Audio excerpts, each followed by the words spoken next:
Hello, Internet. Hello, Sam, and welcome back to another episode of an After Campfire. This has been a weird week, but we'll get to that more when I get to Sam's question. Yeah. It's been a week. It's been a weird week. The election was this week. The election is still kind of going on.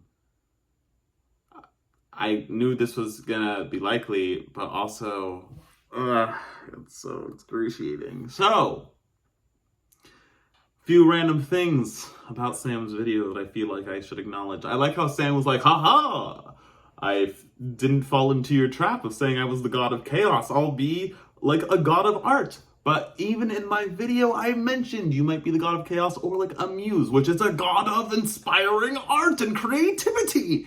I was spot on. You fell for my trap.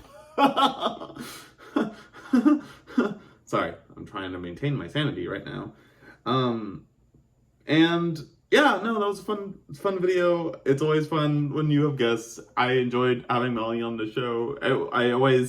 I feel bad though. You made it seem like I despised our road trip, which I didn't. I had a great time. I like having those like random, really weird, deep talks about everything, which is funny because like at that point me and Melanie didn't know each other as well, so then we got to know each other real well really fast.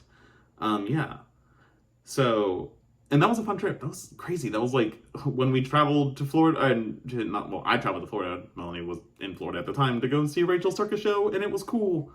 I feel like there was another thing about your video I wanted to say. Oh no, I'm just gonna say I really like the question that I asked, which was, say what is a job you would think I would be good at but hate, and your like two answers were essentially being a GCC and being a therapist, which was interesting. Like the GCC one, I could like totally see, like I like is kind of like along the lines of what I would have imagined of.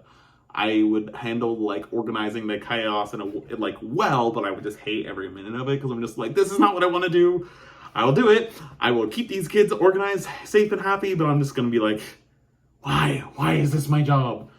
But the therapy one kind of caught me off guard. I didn't think about that because like my username for everything is like brick wall, which a lot of people don't really know why. And the whole reason why is because when I was younger, well, the nickname came from middle school, and the whole thing was that whenever anyone would come to me about their problems or like want to share a secret, they would tell me, and no one would ever find out about it because I would just keep the secret. That's why one of my friends jokingly said I was like a brick wall, because it was like saying the secret to a wall.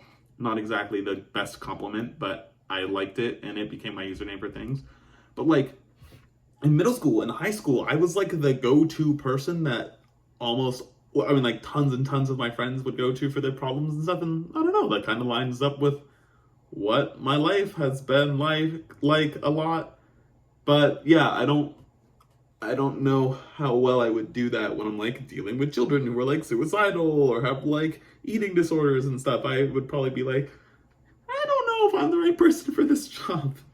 But anyway, so my answer to that question, so Sam, like what is a job that I think you would be really good at but hate? I tried to like embody the things that you care about, but and what would be a job that you are skilled at but would hate? Like it has to involve like no creativity, and it has to be really mundane and repetitive. But you are very good at like communication skills and like listening and understanding what's going on with the person, and like for that reason, that's why you would be really good in the role of a therapist.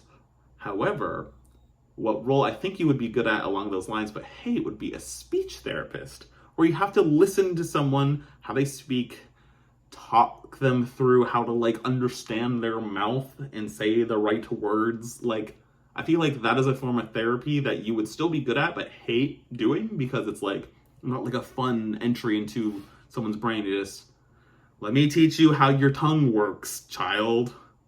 Which, yes, out of context, that's a really weird thing to say, but that's like, I know I had to do that as a kid because I couldn't pronounce the B correctly. So that was one of them. And I think the more fun one that I came up with was a receptionist. Because again, that like very personable skills like that you have, and like good at making small talk and like making someone feel good about their day through like short conversation, but you're also sitting at a desk greeting people for very mundane and regular reasons. I feel like that would be a hilarious thing that you would do excellent at. Like you would be the best receptionist ever, essentially, but like you would hate every minute of it.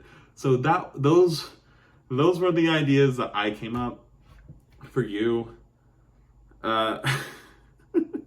Anyway, I guess I kind of skipped over at Henry's Diary of How to Adult. So work this week, like work finally is starting to feel a lot better.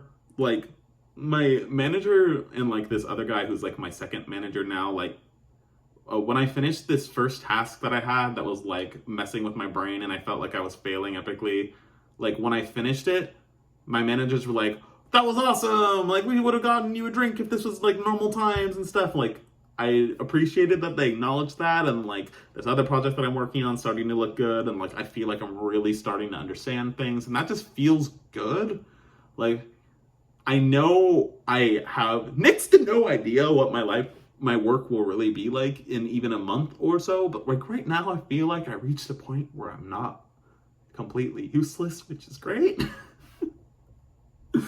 Yeah, I don't know. It's starting to feel like it's just starting to feel better, and it's not like my first like few weeks where I was completely insanely stressed out. Like I feel like I've reached a good place right now. It's still weird. It's still stressful. It's still a lot of change, but like it's still better.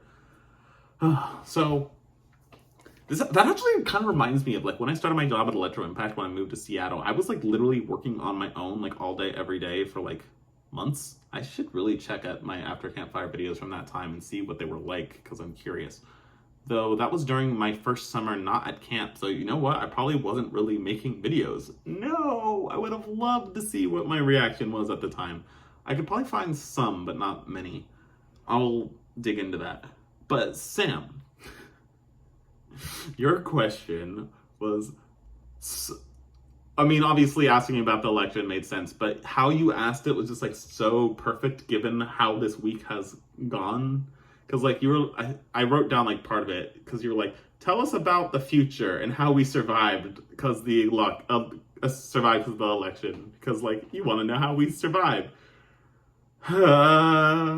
So election was Tuesday, as everyone thought, but didn't really want to happen, and also didn't really like understand what it would be like because we'd never seen anything like this. The election started, but we did not get results on Tuesday. And it was especially disheartening because a certain candidate I didn't want to win looked like they were doing a lot better than I thought they were going to do. But also because of mail-in ballots, which one of the candidates was supporting and the other one wasn't, and those ballots were being kind of delayed in certain states for stupid reasons, we knew that things might change.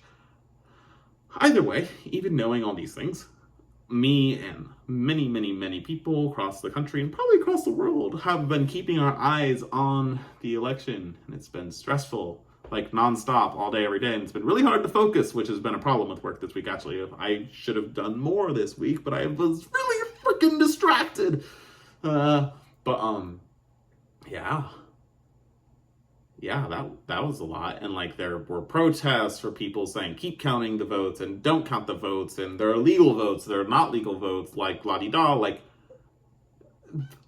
we knew what was happening. There are mail-in ballots. Some states wouldn't start accepting reading in those votes until after the election, which was stupid.